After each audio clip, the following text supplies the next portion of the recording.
Give it up for Mr. Denver Little.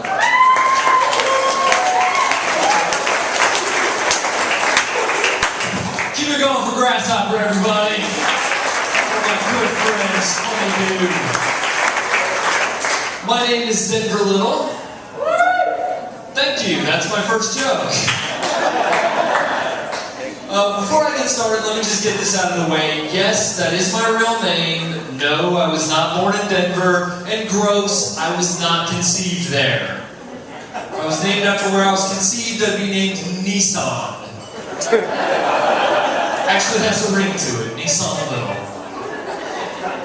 You'll have to excuse me, I'm a little tired all this week. I just got done moving. Who loves moving?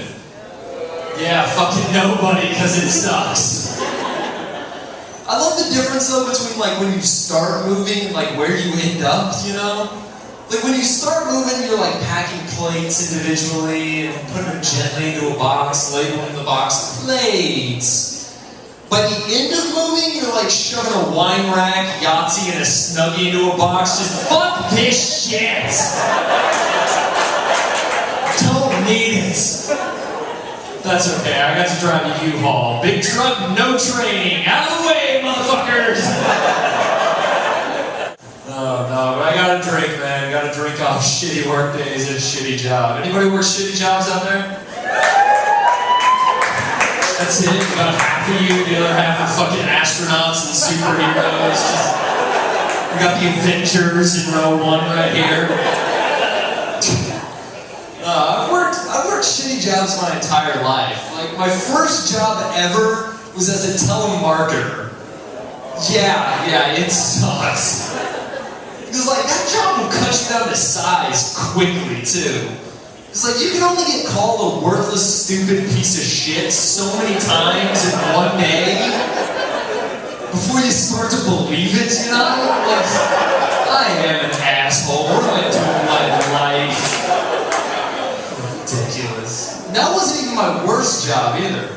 Like, my worst job was my first job out of college. Like, I didn't know what it was going into it. I just knew that they drug tested, so I had to quit smoking weed for like a month. Which fucks up Taco Bell completely for you, by the way. Like, I ate Taco Bell a week after I quit. I was like, what is this? What kind of shit have I been putting in my mouth all these years? So I'm already pissed off at this job. I get there, I find out it's door-to-door sales. Yeah, that shit blows. It was kind of like telemarketing, except now people get to tell you to fuck off to your face.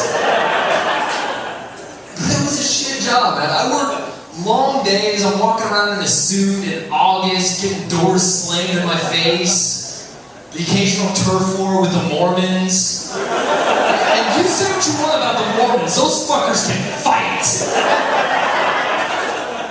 No shit, man. Like, I worked 12-hour days at this job. After 5 of those days, I made $60.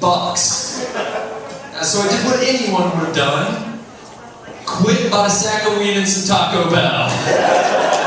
Oh, it was delicious. Any potheads in the audience? Any stoners here? One lady can barely scream over the cottonmouth. That's great. It's not something I talk a whole lot about. I don't talk a whole lot about weed because I know people are still against it, you know, which is okay if you are. Like, it's illegal. You can be against it. Just don't say stupid shit about it. Like, I heard someone say the other day, weed is illegal because it's a dangerous drug. Are you fucking kidding me? Like, listen, nicotine patches can kill you. Alcohol can kill you. But every person in this room could smoke a pound of marijuana. You just wake up 16 hours later hungry as a motherfucker. Then, if you eat too many SpaghettiOs, that can kill you. Watch the movie 7. That shit's real. Like, I'm not going to sit up here and tell you that it's, like, healthy for you, that it's good for you, but I will say, you think Willie Nelson's ever getting glaucoma? No, that shit's never happening. That's what I loved about my last job, too. Like, they didn't test for shit. Like, drugs, intelligence, citizenship, not a goddamn thing.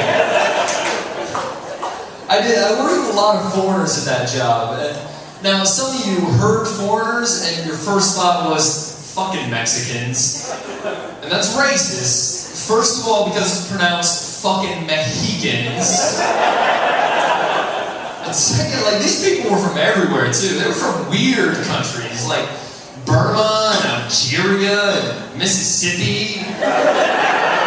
And Mississippi is a foreign country. Like, Mississippi didn't officially make slavery illegal until 1995. No, that isn't a joke, that's a fact. Somebody in Mississippi could have owned Denzel Washington the same year he won an Oscar. That's how far behind Mississippi is. Like, I don't know if anybody's ever worked with a lot of foreigners, but you have to come up with, like, this new way of communicating. Because, like, they don't understand what you're saying, and, like, you can say simple shit to them, 5 minutes later it's just the most frantic game of charades you've ever played in your life. Like, when they would do that back to me, I would never understand what they were saying to me, you know? There was one guy who was terrible. Like, every story he told, it was up here, it was with his hands. I just went off on him one day. I was like, dude, stop talking with your hands. He just kept right on doing it. He was like, I know, what a fucking douchebag, right?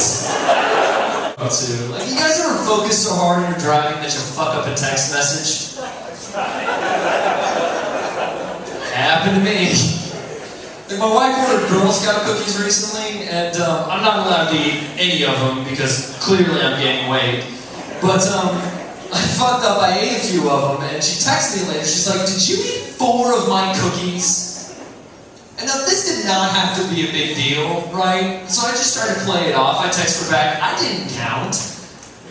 But I was driving, so I missed the O on the word counts.